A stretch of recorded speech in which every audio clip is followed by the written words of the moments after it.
So, gagawa muna tayo ng quick reviews and feedback dito sa isang magandang resort na napuntahan ng aming grupo. So, ito ay ang Sierra Sky Cabin sa Baras Rizal.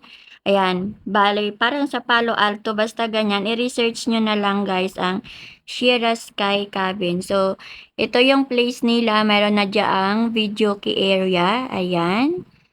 Tapos, nanditong side yung mga caretaker nila, itong nasa left side ng video. So, pupunta tayo ngayon sa Dirty Kitchen. Ayan, kung mahilig kayo magluto, mayroon lutuan sila sa labas.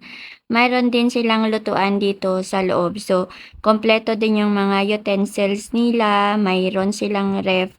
Mayroon din silang Wi-Fi. So, yung iba kasi 'di ba walang Wi-Fi. So, ayan, malakas din ang Wi-Fi nila. So, 16 kami nga pala dito na nag-staycation.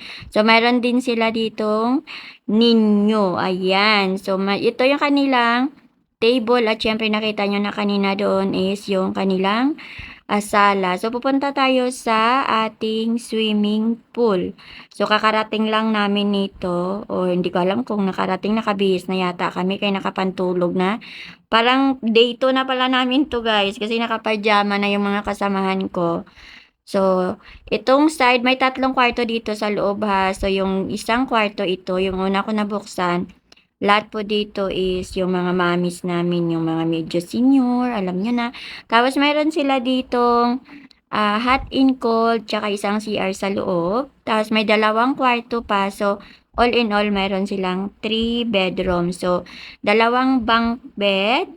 Ayan, bawat kwarto may bunk bed, tapos may extra foam. Mayroon silang free na kumot. Ayan. So, pero kung ginawin ka talaga, pwede ka magbaon ng kumot. Hindi pala dito free ang towel.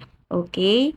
So, ayan. Para pag nag-check kayo, is siyempre kahit pa paano mayroon na kayong idea. So, ayan. Mayroon silang mga bunk bed at may mga free sila na foam. So, kung hindi naman kayo maselan, pwede kayong magtabi-tabi. Pero pwede talaga ito sa 20 packs. Kasi ang laki talaga ng space nila. Tsaka maganda yung view. Ang number 1 pa dito is wala kayong katabing resort. Alam nyo na kapag video okay kami dito, hanggang alas 12 ng hating gabi, kami na lang talaga naiya sa mga sarili namin. Kasi pinapabayaan lang nila kami kasi nga wala naman kami katabi. Hindi katulad ng ibang resorts na malapit sa mga katabi. Kaya ayun. So ito nga pala yung shower nila sa labas. So, meron ditong hot and cold shower, ayan. So, kung gusto nyong maligo sa pool, tapos medyo nalalamigan kayo, pwede pa kayo dito mag-shower muna bago kayo maglublob sa kanilang pool. Tapos, sa tabi ng video kay area, guys, mayroon din doong lababo. May built-in sila doon na, alam nyo yon yung parang bar style dyan, yung parang o-order ka. Tapos, ang maganda dito, guys, ang dami-dami mo pwedeng mapuntahan. Tapos pwede kang mag-ikot-ikot, pwede kang mag-jogging-jogging.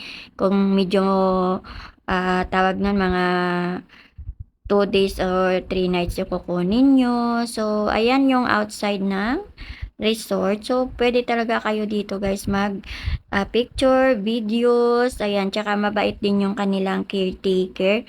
Ayan, so, pwede kayo ditong, pag gusto kayo dito kuha ng mga videos, pictures, tsaka pwede kayong lumakad-lakad doon kasi open space. Parang tawag nun, sasamahan kayo guys ng caretaker. Basta ang ganda ng lugar, nakakawala ng stress, nakaka-enjoy magstay, malinis. So, ayun lang.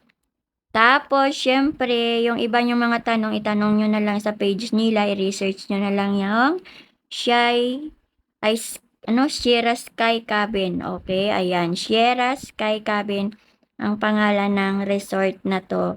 At kung gusto nyo na medyo malaki yung pamilya nyo, nako, baka kasya na talaga kayo dito sa resort na ito. So, ayan.